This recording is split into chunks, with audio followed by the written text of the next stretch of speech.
Hello. ನನ್ನ ಕೆಲವು cousin sisters ಅಥವಾ ರಿಲೇಟಿವ್ಸ್ ಅವರ ಅಪ್ಪ ಅಮ್ಮನ ಬಿಟ್ಟು ಒಂದು ಹೊಸ ಜಾಬ್ಗೋಸ್ಕರ ಅಥವಾ ಫರ್ದರ್ ಸ್ಟಡೀಸ್ ಮಾಡೋದಕ್ಕೋಸ್ಕರ ಒಂದು ಹೊಸ ಸಿಟಿಗೆ ಮೂವ್ ಆಗಿ ಅಲ್ಲಿ ಅವರು ಹಾಸ್ಟೆಲ್ ಆರ್ ಪಿ ಜಿಲಿ ಅವ್ರ ಲೈಫ್ನ ಲೀಡ್ ಮಾಡ್ತಾಯಿದ್ರು. ಅಪ್ಪ ಅಮ್ಮನ ಜೊತೆ ಫೋನಲ್ಲಿ ಮಾತಾಡುವಾಗ ಖುಷಿಯಾಗಿ ಎಲ್ಲ ನಾರ್ಮಲ್ ಆಗಿದೆ ಅನ್ನೋ ರೀತಿ ಮಾತಾಡಿದ್ರು ರಾತ್ರಿ ಮಲ್ಕೊಳ್ಳುವಾಗ ಒಬ್ಬರೇ ಅಳ್ತಾ ಮಲ್ಗೋದಾಗಿರ್ಬೋದು, ಅಥವಾ ಇನ್ಸೆಕ್ಯೂರ್ ಫೀಲ್ ಆಗೋದಾಗಿರ್ಬೋದು, ಭಯ ಆಗೋದು, ಅಥವಾ ಲೋನ್ಲಿನೆಸ್, ಅಥವಾ ಹೋಮ್ ಸಿಕ್ನೆಸ್, ಈ ರೀತಿ ಅವರ ಪೇನ್ ಪಾಯಿಂಟ್ಸ್ನ ನನ್ನ ಜೊತೆ ಶೇರ್ ಮಾಡ್ಕೋತಾ ಇದ್ರು. ಆ್ಯಂಡ್ ನಾನು ಕೂಡ ನನಗೆ ತೋಚಿದಂತಹ ಪಾಯಿಂಟ್ಸ್ನ ಅಥವಾ ಟಿಪ್ಸ್ನ ಅವ್ರ ಜೊತೆ ಶೇರ್ ಮಾಡ್ತಾ ಇದ್ದೆ. ಆ್ಯಂಡ್ ಅದನ್ನ ಫಾಲೋ ಮಾಡಿದ ಮೇಲೆ ಅವ್ರ ಲೈಫ್ ಬೆಟರ್ ಆಗಿದೆ ಅಂತ ತಿಳ್ಕೊಂಡ್ಮೇಲೆ ನನಗೂ ಒಂದು ದೊಡ್ಡ ಸಮಾಧಾನ, ದೊಡ್ಡ ನಿರಾಳ. ಹಾಗಾಗಿ ಇವತ್ತಿನ video is dedicated to all my lovely girls who are staying in hostel and PGs. So ನೀವು ಅಲ್ಲಿ ಕೂಡ ನಿಮ್ಮ ಲೈಫ್ನ ಹೇಗೆ ಪೀಸ್ಫುಲ್ ಆ್ಯಂಡ್ ಬೆಟರ್ ಆಗಿ ಲೀಡ್ ಮಾಡ್ಬೋದು ಅನ್ನೋದನ್ನು ಈ ವಿಡಿಯೋಲಿ ನೋಡೋಣ. I am sure this is going to make you strong, independent, confident and resilient. Hostel life ಅಂದರೆ ಫುಲ್ ಫ್ರೀಡಮ್ ಅಂತ ತುಂಬ ಜನ ಅಂದ್ಕೊಂಡಿರ್ತಾರೆ. ಬಟ್ ಅದು ಸ್ಟಾರ್ಟ್ ಆಗೋದೇ ಡಿಸ್ಕಂಫರ್ಟಿಂದ. ನೀವು ಫಸ್ಟ್ ಟೈಮ್ ಒಬ್ಬರೇ ಊಟ ಮಾಡ್ತಾ ಇರ್ತೀರಾ, ಹುಷಾರಿಲ್ಲ ಅಂದರೂ ನಿಮಗೆ ಕೇರ್ ತೊಗೊಳೋದಕ್ಕೆ ನಿಮ್ಮ ಒಟ್ಟಿಗೆ ನಿಮ್ಮ ಅಮ್ಮ ಇರಲ್ಲ, ಅಥವಾ ನೀವು ಡಲ್ ಆಗಿದ್ದೀರಾ, ಅಪ್ಸೆಟ್ ಆಗಿದ್ದೀರಾ ಅಂದರೂ ನಿಮ್ಮ ಮೂಡ್ನ ಅಬ್ಸರ್ವ್ ಮಾಡಿ ಯಾಕೆ ಏನಾಯಿತು ಅಂತ ಕೇಳೋದಕ್ಕೂ ಯಾರೂ ಇರಲ್ಲ. Life just goes on, right? But remember one thing, ಈ ಫೇಸ್ ಇರೋದು ನಿಮ್ಮನ್ನು ಪ್ಯಾಂಪರ್ ಮಾಡ್ಕೊಳ್ಳೋದಕ್ಕಲ್ಲ, ಬಟ್ ನಿಮ್ಮೊಳಗಿರೋ ಚೈಲ್ಡ್ನ ನಿಮ್ಮ ಅಡಲ್ಟ್ಹುಡ್ಡಿಂದ ಸೆಪ್ರೇಟ್ ಮಾಡೋದಕ್ಕೆ. You are becoming stronger. First time ಹಾಸ್ಟೆಲಲ್ಲಿ ಬದುಕೋಕ್ಕೆ ಶುರು ಮಾಡಿದಾಗ ಹಿಟ್ಟಾಗುವಂತಹ ಒಂದು ಮೇಜರ್ ಪ್ರಾಬ್ಲಮ್ ಅಂತ ಅಂದರೆ ಲೋನ್ಲಿನೆಸ್. ಬಟ್ ಈಗ ನಿಮಗೊಂದು ಕ್ಲಾರಿಟಿ ಫೈಂಡ್ ಔಟ್ ಮಾಡ್ಕೊಳ್ಳೋದು ತುಂಬ ಇಂಪಾರ್ಟೆಂಟ್. ನಿಮಗೆ ಈ ಮೂಮೆಂಟಲ್ಲಿ I am feeling so lonely ಅಂತ ಅನ್ನಿಸ್ಬೋದು. ಆದರೆ ಫಸ್ಟ್ ಟೈಮ್ ನಿಮ್ಮ ಸುತ್ತಮುತ್ತ ಇರುವಂತಹ ಎಲ್ಲ ನಾಯ್ಸ್ನು ಕ್ಯಾನ್ಸಲ್ ಮಾಡಿ ಲೈಫ್ ನಿಮಗೊಂದು ತುಂಬ deep and very important question ಕೇಳ್ತಾ ಇರುತ್ತೆ. Who are you when nobody is watching? ನಿಮ್ಮ ಸುತ್ತಮುತ್ತ ಯಾರು ಇಲ್ಲದೇ ಇದ್ದಾಗ ನೀವು ಯಾರು? ನೀವು ಎಂಥ ರೀತಿ ವ್ಯಕ್ತಿ? ನೀವು ಯಾವ ರೀತಿ ಯೋಚನೆ ಮಾಡ್ತೀರಾ, ಅಥವಾ ಏನು ಮಾಡೋದಕ್ಕೆ ಇಷ್ಟಪಡ್ತೀರಾ, ನಿಮ್ಮ ಜೊತೆ ನೀವು ಹೇಗೆ ಮಾತಾಡ್ಕೊಳ್ತೀರಾ, ಅಥವಾ ನಿಮ್ಮನ್ನು ನೀವು ಹೇಗೆ ಟ್ರೀಟ್ ಮಾಡ್ತೀರಾ ಅನ್ನೋ ಕ್ವೆಶ್ಚನ್ಸ್ನ ನಿಮ್ಮನ್ನ ಕಾನ್ಸ್ಟೆಂಟ್ಲಿ ಕೇಳೋ ಮೂಲಕ ನಿಮ್ಮನ್ನು ನಿಮ್ಮ ಜೊತೆ ಡೀಪ್ಲಿ ಪರಿಚಯ ಮಾಡಿಸೋದಕ್ಕೆ ಪ್ರಯತ್ನ ಪಡ್ತಾ ಇರುತ್ತೆ. It's a spiritual awakening. ಇದನ್ನು ನೀವು ಮಿಸ್ಫಾರ್ಚೂನ್ ಅನ್ನೋ ರೀತಿ ನೋಡದೆ ಆಪರ್ಚುನಿಟಿ ಅನ್ನೋ ರೀತಿ ನೋಡೋದಕ್ಕೆ ಶುರು ಮಾಡಿ. ನೀವು ಈ ಫೇಸ್ನ ಐ ಆಮ್ ಸೋ ಲೋನ್ಲಿ, ನಾನು ತುಂಬ ಒಂಟಿಯಾಗಿದ್ದೀನಿ ಅಂತ ಅಂದ್ಕೊಂಡ್ರೆ ನನ್ನ ಲೈಫಲ್ಲಿ ಏನೋ ಮಿಸ್ಸಿಂಗ್ ಅಂತ ಅನ್ಸೋಕೆ ಶುರು ಆಗುತ್ತೆ. ಅದೇ ನೀವು ಈ ಟೈಮ್ನ ಸಾಲಿಟ್ಯೂಡ್ ಅಥವಾ ಏಕಾಂತ ಅನ್ನೋ ರೀತಿ ಟ್ರೀಟ್ ಮಾಡಿದ್ರೆ ನಿಮ್ಮನ್ನು ನೀವು ಡೀಪ್ಲಿ ಅರ್ಥ ಮಾಡ್ಕೊಳ್ಳೋದಕ್ಕೆ ಶುರು ಮಾಡ್ತೀರಾ. I am discovering my self ಅನ್ನೋ ಒಂದು ರಿಯಲೈಸೇಷನ್ಗೆ ಬರ್ತೀರಾ. ಆ್ಯಂಡ್ ನೀವು ಒಬ್ಬರೇ ಕ್ವಯೆಟ್ಟಾಗಿ ನಿಮ್ಮ ಲೈಫಲ್ಲಿ ಎಲ್ಲ ಫೇಸ್ ಮಾಡುವಾಗಲೇ ರಿಯಲ್ ಕಾನ್ಫಿಡೆನ್ಸ್ ಬೆಳೆಯೋದು. ನೀವು ಬಿಗಿನಿಂಗಿಂದಾನೇ ನಿಮ್ಮ ಹಾಸ್ಟೆಲ್ ಮೇಟ್ಸ್ ಅಥವಾ ರೂಮ್ ಮೇಟ್ಸ್ ಜೊತೆ ಒಂದು ಜೆಂಟಲ್ ಬೌಂಡ್ರಿನ ಸೆಟ್ ಮಾಡ್ಕೊಳ್ಳೋದು ತುಂಬ important. Maybe not sharing clothes, footwear, money ಅಥವಾ personal stories. A big no. First of all ಬಟ್ಟೆಗಳ ಬಗ್ಗೆ ಹೇಳೋದಾದರೆ, ಬಟ್ಟೆಗಳು ನಮ್ಮ ಎನರ್ಜಿನ ಕ್ಯಾರಿ ಮಾಡುತ್ತೆ. ಹಾಗಾಗಿ ಇನ್ನೊಬ್ಬರ ಬಟ್ಟೆನ ನೀವು ಯೂಸ್ ಮಾಡಿದಾಗ ಅವರ ಒಂದು ಎನರ್ಜಿ ನಿಮಗೆ ಎಫೆಕ್ಟ್ ಮಾಡೋದಾಗಿರ್ಬೋದು, ಅಥವಾ ಮೆಂಟಲ್ ಹೆಲ್ತ್ ಸೊ ಇದು ಯಾವುದು ಎಂಟ್ಯಾಂಗಲ್ಮೆಂಟ್ ಬೇಡ. ಹಾಗೆ ಹೆಲ್ತ್ ವೈಸ್ ನೋಡೋದಾದ್ರೂ ನಮ್ಮ ಸ್ಕಿನ್ಗೆ ತುಂಬ ಕ್ಲೋಸ್ ಕಾಂಟ್ಯಾಕ್ಟಲ್ಲಿರುತ್ತೆ ನಮ್ಮ ಬಟ್ಟೆಗಳು. ಹಾಗಾಗಿ ಸ್ವೆಟ್ ಆಗಿರ್ಬೋದು ಅಥವಾ ಏನೋ ಒಂದು ಸ್ಕಿನ್ ಡಿಸೀಸಸ್ ನಿಮಗೂ ಬರುವಂತಹ ಚಾನ್ಸಸ್ ಇರುತ್ತೆ ಬಟ್ಟೆಗಳನ್ನ ಶೇರ್ ಮಾಡಿದಾಗ. And also same goes with footwear also. ಚಪ್ಪಲಿಗಳು, ಶೂಸ್, ಸಾಕ್ಸ್, ನಮ್ಮ ಪಾದ ಸ್ವೆಟ್ ಆಗುತ್ತೆ, ಇದು ಯಾವುದನ್ನು ಶೇರ್ ಮಾಡಬೇಡಿ. ಇನ್ನು ದುಡ್ಡು ಹೇಳೋದಾದರೆ, ದುಡ್ಡಿನ ವ್ಯವಹಾರನ ಮೊದಲಿಂದನೇ ಇಟ್ಕೊಳ್ಬೇಡಿ. ಮೊದಲಿಂದನೇ ಕೊಡೋದು ತಗೊಳ್ಳೋದು ದುಡ್ಡನ್ನು ಇದು ಯಾವುದೂ ಬೇಡ. ಬಿಕಾಸ್ ಅಕಸ್ಮಾತ್ ನೀವೇ ಇನ್ನೊಬ್ರಿಗೆ ಹೆಲ್ಪ್ ಮಾಡಿದ್ರಿ, ಅವ್ರು ನಿಮಗೆ ವಾಪಸ್ ದುಡ್ಡು ಕೊಡ್ತಾ ಇಲ್ಲ ಅಂತ ಅಂದಾಗ if you have to be rude ಅಂತ ಅಂದರೆ ದಿನಾಗಲೂ ಅವ್ರ ಮುಖ ನೀವು ನೋಡಬೇಕು, ನಿಮ್ಮ ಮುಖ ಅವ್ರು ನೋಡಬೇಕು. ಸೊ ಕೊಟ್ಟು ನಿಷ್ಠೂರ ಆಗೋದಕ್ಕಿಂತ ಮೊದಲಿಂದನೇ ಇದ್ರ ಬಗ್ಗೆ ನಿಮ್ಮ ತಲೆಯಲ್ಲಿ ಸ್ಟ್ರಿಕ್ಟಾಗಿರಿ. ದುಡ್ಡನ್ನ ಶೇರ್ ಮಾಡಲೇಬೇಡಿ. ಹಾಗೆ ನಿಮಗೆ ಅವಶ್ಯಕತೆ ಇದೆ ಅಂದರೆ ಎಷ್ಟೇ ಕಷ್ಟ ಆದರೂ ಅಪ್ಪ ಅಮ್ಮನ್ನೇ ಕೇಳಿ. No money business with your hostel mates. And ಹಾಗೆ ಪರ್ಸ್ನಲ್ ವಿಷಯಗಳು. ನಿಮ್ಮ ಎವ್ರಿ ಹಾಸ್ಟೆಲ್ ಫ್ರೆಂಡ್ ನಿಮ್ಮ ಲೈಫ್ ಲಾಂಗ್ ಫ್ರೆಂಡ್ ಆಗಲ್ಲ, ಆ್ಯಂಡ್ ದಟ್ಸ್ ಓಕೆ. ಸೊ ನೀವು ಪ್ರತಿಯೊಂದು ಪರ್ಸ್ನಲ್ ವಿಷಯಗಳು, ಪರ್ಸ್ನಲ್ ರಿಲೇಷನ್ಶಿಪ್, ಅಥವಾ ನಿಮ್ಮ ಅಪ್ಪ ಅಮ್ಮನ ಜೊತೆ ಬಾಂಡಿಂಗ್ ಹೇಗಿದೆ, ನಿಮ್ಗೆ ಯಾರು ಇಷ್ಟ ಇಲ್ಲ, ನಿಮ್ಮ ವ್ಯೂ ಪಾಯಿಂಟ್ಸ್ ಏನು, ಅಥವಾ ನಿಮ್ಮ ಬಿಲೀಫ್ ಸಿಸ್ಟಮ್ ಏನು, ಇದೆಲ್ಲದನ್ನು ಶೇರ್ ಮಾಡಬೇಡಿ. ಆ್ಯಂಡ್ ಏನಕ್ಕೆ ಅಂತ ಹೇಳೋ ಅವಶ್ಯಕತೆ ಇಲ್ಲ, ನಿಮಗೆ ಅರ್ಥ ಆಗುತ್ತೆ ಅಂತ ಅಂದ್ಕೊಳ್ತೀನಿ. ಆ್ಯಂಡ್ ಹಾಗೆ ನಿಮ್ಮ ವೀಕ್ನೆಸ್ ಕೂಡ ಯಾರಿಗೂ ಬಿಟ್ಕೊಡ್ಬೇಡಿ. Just stay mysterious. ಆದಷ್ಟು ಮಿಸ್ಟೀರಿಯಸ್ ಆಗಿರಿ. ಎಷ್ಟು ಬೇಕೋ ಅಷ್ಟನ್ನೇ ಶೇರ್ ಮಾಡ್ಕೊಳ್ಳಿ. ಈ ರೀತಿ ಮಿಸ್ಟೀರಿಯಸ್ ಆದಷ್ಟು ಜಾಸ್ತಿ ಓವರ್ ಶೇರ್ ಮಾಡದೇ ಇದ್ದಷ್ಟು ಜನ ನಿಮ್ಮನ್ನು ರೆಸ್ಪೆಕ್ಟ್ ಮಾಡ್ತಾರೆ. So stay private. Hostel food ಬಗ್ಗೆ ಮಾತಾಡಿಲ್ಲ ಅಂದರೆ ಹಾಸ್ಟೆಲ್ ಲೈಫ್ ಬಗ್ಗೆ ಮಾತು ಕಂಪ್ಲೀಟ್ ಆಗೋದೇ ಇಲ್ಲ. ಎಲ್ಲ ಹಾಸ್ಟೆಲಲ್ಲೂ ಅದೇ ರೀತಿ ಫುಡ್ ಕೊಡ್ತಾರಾ ನನಗೆ ಗೊತ್ತಿಲ್ಲ, ಬಟ್ ನನಗೆ ಗೊತ್ತಿರೋ ಪ್ರಕಾರ 90% of the hostel R P ಜಿಯಲ್ಲಿ ಫುಡ್ ತುಂಬ ಹಾರಿಬಲ್ ಆಗಿರುತ್ತೆ ಅಂತ ಕೇಳಿದ್ದೀನಿ. ಸೊ ಇನ್ ಕೇಸ್ ನಿಮ್ಮ ಹಾಸ್ಟೆಲ್ ಆರ್ ಪಿ ಜಿಯಲ್ಲೂ ಅನ್ಫಾರ್ಚುನೇಟ್ಲಿ ಅದೇ ರೀತಿ ಟೇಸ್ಟ್ಲೆಸ್ ಅಥವಾ ಕ್ವಾಲಿಟಿ ಇಲ್ಲದೆ ಇರುವಂತಹ ಫುಡ್ ಕೊಡ್ತಾರೆ ಅಂತ ಅಂದರೆ ಇಫ್ ಪಾಸಿಬಲ್ ನಿಮ್ಮ ರೂಮಲ್ಲಿ ಇಂಡಕ್ಷನ್ ಸ್ಟವ್ನ ತಂದಿಟ್ಕೊಳ್ಳಿ. ಅದರಲ್ಲಿ ನೀವು ಆಲ್ಮೋಸ್ಟ್ ಎಲ್ಲನೂ ಕುಕ್ ಮಾಡ್ಕೊಂಡ್ಬಿಡ್ಬೋದು.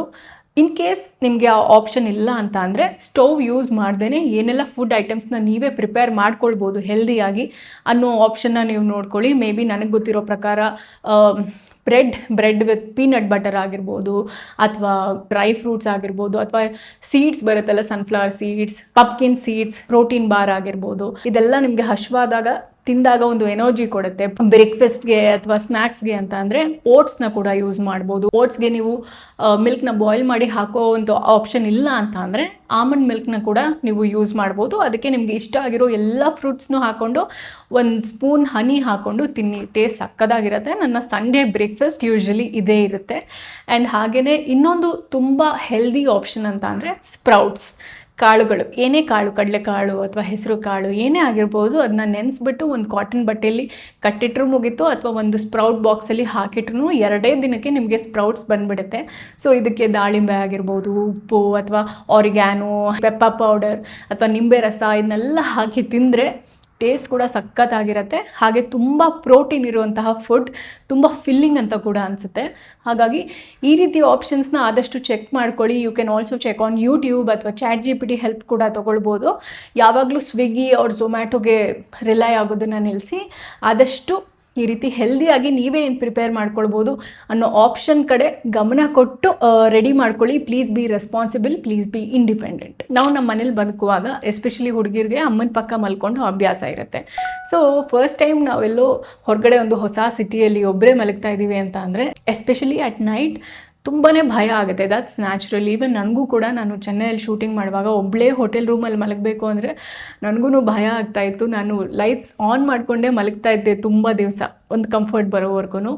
ಅದೇ ರೀತಿ ಈಗ ಏನೋ ಕೆಟ್ಟ ಕನಸು ಬಿತ್ತು, ಮಧ್ಯರಾತ್ರಿ ಎಚ್ಚರ ಆಯಿತು ಅಂತ ಅಂದರೆ ಪಕ್ಕದಲ್ಲಿ ಅಮ್ಮನೂ ಇರಲ್ಲ, ಯಾರೂ ಇರಲ್ಲ, ಅಥವಾ ತುಂಬ ಬೇಜಾರಾಯಿತು, ಅಮ್ಮನ ತೊಡೆ ಮೇಲೆ ಮಲ್ಕೊಂಡು ಹತ್ಕೊಂಡು ಎಲ್ಲ ವೆಂಟೌಟ್ ಮಾಡ್ಕೊಳ್ಳೋ ಒಂದು ಅಭ್ಯಾಸನೂ ಕೆಲವ್ರಿಗಿರುತ್ತೆ. ಸೊ ಈಗ ಭಯ ಆಯಿತು ಅಂದರೂ ಯಾರೂ ಇಲ್ಲ, ಈಗ ತುಂಬ ಬೇಜಾರಾಯಿತು ಅಂದರೆ ಇನ್ ಪರ್ಸನ್ ಶೇರ್ ಮಾಡ್ಕೊಳ್ಳೋದಕ್ಕೂ ಯಾರೂ ಇಲ್ಲ. ನಾನು ಎಂಥ ಒಂದು ಸಿಚುವೇಶನ್ಗೆ ಬಂದುಬಿಟ್ಟಿದ್ದೀನಪ್ಪ ದೇವರೇ, I am such a victim, ನನ್ನ ಪಾಪ ನಾನು ಅಂತೆಲ್ಲ ಅನ್ನಿಸ್ತಾ ಇರುತ್ತೆ. That's natural. ಸೊ ಇಂಥ ಟೈಮಲ್ಲಿ ನಮಗಿಂತ ಹೈಯರ್ ಪವರ್ನ ನಂಬೋದ್ರಿಂದ ಡೀಪ್ಲಿ ಕಂಫರ್ಟಿಂಗ್ ಅನಿಸುತ್ತೆ. ನೀವು ರಿಲಿಜಿಯಸ್ ಇಲ್ಲ ಅಂತ ಅಂದ್ರೂ ನನ್ನ ಪ್ರತಿಯೊಂದು ಹೆಜ್ಜೆಲೂ ಗೈಡೆನ್ಸ್ ಸಿಗ್ತಾ ಇದೆ. I am always protected. ನನ್ನ ಲೈಫ್ನ ಎಲ್ಲ ಚಾಲೆಂಜಸ್ನು ನಾನು ಒಬ್ಬಳೇ ಫೇಸ್ ಮಾಡಬೇಕಾಗಿಲ್ಲ ಅನ್ನೋ ಒಂದು ಎಮೋಷ್ನಲ್ ಸ್ಟ್ರೆಂತ್ ಕೊಡುತ್ತೆ. ನನ್ನ ಕಸಿನ್ ಫ್ರೆಂಡ್ ಒಬ್ಳು ಇದ್ಲು, ಶಿ ವಾಸ್ ಹೈಪರ್ ಇಂಟ್ರೋವರ್ಟ್. ಅವಳಿಗೆ ಏನೇ ಬೇಜಾರಾದರೂ ಯಾರ ಜೊತೆನೂ ಶೇರ್ ಮಾಡ್ಕೋತಾ ಇರಲಿಲ್ಲ, ಅವ್ರ ಪೇರೆಂಟ್ಸ್ ಜೊತೆನೂ ಶೇರ್ ಮಾಡ್ಕೋತಾ ಇರಲಿಲ್ಲ, ಸುಮ್ಮನೆ ಅವರಿಗೆ ಯಾಕೆ ಅಪ್ಸೆಟ್ ಮಾಡೋದು ಅಂತ. ಸೊ ಅವಳು ಹಾಸ್ಟೆಲಲ್ಲಿ ಬದುಕುವಾಗ ಏನು ಮಾಡ್ತಾ ಇಲ್ಲಂತೆ, ವಾಶ್ರೂಮ್ಗೆ ಹೋಗಿ ಅವಳಿಗೇನೇ ಬೇಜಾರಾದರೂ ಅವಳು ತುಂಬ ಫೇವ್ರೆಟ್ ದೇವ್ರಿನ ಫೋನಲ್ಲಿ ಓಪನ್ ಮಾಡಿಕೊಂಡು ಅವ್ರ ಜೊತೆ ಮನಸ್ಸಲ್ಲಿ ಏನಿದೆಯೋ ಎಲ್ಲನೂ ಶೇರ್ ಮಾಡಿಕೊಂಡು ಅವಳಿಗೆ ಅನಿಸಿದಷ್ಟು ಅಳ್ತಾ ಇಲ್ಲಂತೆ. She used to cry her heart out ಅಂತೆ. ಆ್ಯಂಡ್ ಇಮ್ಮಿಡಿಯೇಟಾಗಿ ಅವಳಿಗೆ ಏನೋ ಎದೆ ಮೇಲಿದ್ದಿದ್ದ ಭಾರನ ಯಾರೋ ಕೆಳಗಿಳಿಸ್ದಾಗ ಆಗ್ತಾಯಿತ್ತಂತೆ. She used to feel very relieved. And biologically ನಾವು ನೋಡೋದಾದ್ರೂ ನಮಗೇನೇ ಬೇಜಾರಾದರೂ ನಾವು ಅತ್ತಾಗ ನಾವು ಅದನ್ನ ಎಕ್ಸ್ಪ್ರೆಸ್ ಮಾಡಿದಾಗತ್ತೆ. So we feel relieved. And also ಹೊತ್ತು ನಮ್ಮ ಕಣ್ಣು ಸ್ಟ್ರೈನ್ ಆಗಿರೋದ್ರಿಂದ ನಮ್ಗೆ ಚೆನ್ನಾಗಿ ನಿದ್ದೆ ಕೂಡ ಬರುತ್ತೆ. ಆ್ಯಂಡ್ ಹೇಗೋ ಪ್ರತಿ ಸರಿನೂ ಅವಳು ಅಂದ್ಕೊಂಡಿದ್ದಂತಹ ಪ್ರಾಬ್ಲಮ್ಸ್ ಅವಳು ಅಂದ್ಕೊಂಡಿದ್ದಕ್ಕಿಂತ ತುಂಬ ಬೆಟರಾಗಿ ರಿಸಾಲ್ವ್ ಆಗ್ತಾ ಇತ್ತಂತೆ. ಸೊ ಈ ರೀತಿ ಪ್ರತಿ ಸರಿನೂ ಒಂದು ಚೈಲ್ಡ್ ಲೈಕ್ ಬಿಲೀಫ್ ಅಂತಾರಲ್ಲ, ಒಂದು ಮಗು ರೀತಿ ಒಂದು ನಂಬಿಕೆ, ಒಂದು ಟ್ರಸ್ಟ್, ಒಂದು ಬಿಲೀಫ್ ಇನ್ ಮ್ಯಾಜಿಕ್ ಇಟ್ಕೊಳ್ಳೋದು ಇಂಪಾರ್ಟೆಂಟ್ ಅಂತ ನನಗನ್ಸುತ್ತೆ. ಏನೋ ಡೇ ಟೈಮಲ್ಲಿ ಫ್ರೆಂಡ್ಸ್ ಜೊತೆ ನಾನು ದೇವ್ರನ್ನೆಲ್ಲ ನಂಬಲ್ಲ, I am two cool for this ಅಂತೆಲ್ಲ ಹೇಳೋದು ಗ್ಯಾಂಗಲ್ಲಿ ಒಂದು ಅಟೆನ್ಷನ್ನ ಕೊಡ್ಬೋದು, ತುಂಬ ಕೂಲ್ ಅಂತ ಅನ್ನಿಸ್ಕೊಳ್ಬೋದು. ಬಟ್ ನಮಗೆ ರಿಯಲ್ ಲೈಫ್ ಸಿಚುವೇಶನ್ಸ್ ಹಿಟ್ ಆದಾಗ, ಟಫ್ ಪ್ರಾಬ್ಲಮ್ಸ್ ಬಂದಾಗ, ಅಥವಾ ಈ ರೀತಿ ಒಬ್ಬರೇ ಇದ್ದಾರೆ, ಸಿಚುವೇಶನ್ನ ಹ್ಯಾಂಡಲ್ ಮಾಡೋಕ್ಕೆ ಯಾರೂ ಇಲ್ಲ, ಧೈರ್ಯ ಕೊಡೋಕ್ಕೆ ಯಾರೂ ಇಲ್ಲ ಅಂತ ಅಂದಾಗ ನಮ್ಮ ನಿಜವಾದ ಬಣ್ಣ ಬಯಲಾಗುತ್ತೆ. ಸೊ ಐ ಥಿಂಕ್ ನೀವು ನಿಮ್ಮ ಫ್ಯಾಮಿಲಿಯಿಂದ ದೂರ ಇದ್ದೀರಾ, ಒಬ್ಬರೇ ಇದ್ದೀರಾ ಅಂತ ಅಂದಾಗ, ಭಯ ಆಗ್ತಿದೆ ಅಂತ ಅಂದಾಗ, ಒಂದು ಎಮೋಷ್ನಲ್ ಸಪೋರ್ಟ್ಗೆ ಹೈಯರ್ ಪವರ್ನ ನಂಬೋದು ತುಂಬಾ ಬೆನಿಫಿಷಿಯಲ್ ಅಂತ ನಂಗೆ ಅನಿಸುತ್ತೆ. ಹಾಗೆ ನಿಮಗೆ ನಿದ್ದೆ ಬರ್ತಾ ಇಲ್ಲ ಅಂತ ಅಂದರೆ ಮೋಸ್ಟ್ಲಿ ರಾತ್ರಿ ನಿಮ್ಮ ಇಯರ್ಫೋನ್ಸಲ್ಲಿ ಮಂತ್ರಗಳು ಅಥವಾ ಶ್ಲೋಕಗಳು ಇದನ್ನೆಲ್ಲ ಕೇಳ್ಕೊಂಡು ಮಲಗೋದು ತುಂಬ ಒಂದು ಪಾಸಿಟಿವ್ ಎಫೆಕ್ಟ್ ಮಾಡುತ್ತೆ ಮೈಂಡ್ ಮೇಲೆ. ಡೀಪ್ ಸ್ಲೀಪ್ ಕೊಡೋದಕ್ಕೆ ಹೆಲ್ಪ್ ಮಾಡುತ್ತೆ. ಫಾರ್ ಎಕ್ಸಾಂಪಲ್ ಹನುಮಾನ್ ಚಾಲೀಸ ಕೇಳಿಸ್ಕೊಳ್ಳೋದ್ರಿಂದ ಒಂದು ಧೈರ್ಯ ಆ್ಯಂಡ್ ಪ್ರೊಟೆಕ್ಟೆಡ್ ಫೀಲಿಂಗ್ನ ಕೊಡುತ್ತೆ. ಹಾಗೆ ನಿಮ್ಮ ಅಮ್ಮನ ತುಂಬ ಮಿಸ್ ಮಾಡ್ಕೊತಿದ್ದೀರಾ ಅಂತ ಅಂದರೆ maybe listening to Lalita Sahasranama ಒಂದು ಮದರ್ಲಿ ಪ್ರೆಸೆನ್ಸ್ನ ಕೊಡುತ್ತೆ. ಆ್ಯಂಡ್ ಇದನ್ನು ನೀವು ಯಾರ ಜೊತೆನೂ ಶೇರ್ ಮಾಡ್ಕೊಳ್ಳೋ ಅಥವಾ ತೋರಿಸ್ಕೊಳ್ಳೋ ಅವಶ್ಯಕತೆ ಇಲ್ಲ. ನಿಮ್ಮ connection with the divine has to be purely private and personal. ಅದು ಇನ್ನೊಬ್ರಿಗೆ ಅರ್ಥ ಆಗಲ್ಲ ಆ್ಯಂಡ್ ಅರ್ಥ ಆಗೋ ಅವಶ್ಯಕತೆಯೂ ಇಲ್ಲ. It has to be private. ನಿಮ್ಮ ದೇವರ ಜೊತೆ ಡಿವೈನ್ ಕನೆಕ್ಷನ್ ಡೀಪ್ ಆಗಿಟ್ಕೊಳ್ಳಿ. Just stay private and listen. Hostel life ನಿಮಗೆ ಜನರನ್ನ ಹೇಗೆ ವೈಸ್ಲಿ ಚೂಸ್ ಮಾಡೋದು ಅನ್ನೋದಾಗಿರ್ಬೋದು, ಅಥವಾ decision making ability, setting boundaries, self trust, self love, ಇದೆಲ್ಲದನ್ನು ಕ್ವೈಟ್ಲಿ ಹೇಳ್ಕೊಡ್ತಾ ಇರುತ್ತೆ. ಆ್ಯಂಡ್ ಮುಂದೊಂದು ದಿನ ನಿಮ್ಗೆ ಲೈಫಲ್ಲಿ ದೊಡ್ಡ ದೊಡ್ಡ ಚಾಲೆಂಜಸ್ನ ಫೇಸ್ ಮಾಡಬೇಕಾಗಿ ಬಂದಾಗ ಯು ವಿಲ್ ರಿಯಲೈಸ್, ಅಯ್ಯೋ ಎಂತೆಂಥ ಸಿಚುವೇಶನ್ನೇ ನಾನು ಒಬ್ಬಳೇ ಹ್ಯಾಂಡಲ್ ಮಾಡಿದ್ದೀನಿ, ಇದೆಲ್ಲ ಏನು ದೊಡ್ಡದಲ್ಲ ಅನ್ನೋ ಒಂದು ಕಾನ್ಫಿಡೆನ್ಸ್ನ ಕೊಡುತ್ತೆ. ಆ್ಯಂಡ್ ಈ ಕಾನ್ಫಿಡೆನ್ಸ್ ನಿಮಗೆ parents ಹೇಳ್ಕೊಡೋಕ್ಕಾಗಲ್ಲ. It must be lived. And to all my strong and independent women who are living in the hostel ಅಥವಾ PG, ನಿಮಗೆ ಸೇಫ್ಟಿ ಕನ್ಸರ್ನ್ಸ್ ತುಂಬ ಇರುತ್ತೆ. ಹಾಗಾಗಿ ಈ ವಿಡಿಯೋ ಡಿಸ್ಕ್ರಿಪ್ಷನಲ್ಲಿ ನನ್ನ ಇನ್ನೊಂದು ವಿಡಿಯೋ ಲಿಂಕ್ನ ಶೇರ್ ಮಾಡಿರ್ತೀನಿ. ಈ ವಿಡಿಯೋ ಬಹುಶಃ ಕೊನೆ ಭಾಗದಲ್ಲಿ ವಿಮೆನ್ ಹೇಗೆ ಒಬ್ಬರೇ ಓಡಾಡುವಾಗ ಅಥವಾ ಒಬ್ಬರೇ ಬದುಕ್ತಾ ಇದ್ದಾರೆ ಅಂತ ಅನ್ನುವಾಗ ಯಾವ ರೀತಿ ಸೇಫ್ಟಿ ಟೂಲ್ಸ್ನ ಕ್ಯಾರಿ ಮಾಡಬೇಕು ಅಥವಾ ಸೇಫ್ಟಿ ಆ್ಯಪ್ಸ್ನ ಯೂಸ್ ಮಾಡಬೇಕು ಅನ್ನೋದನ್ನು ಡೀಟೇಲ್ ಆಗಿ ಹೇಳಿದ್ದೀನಿ.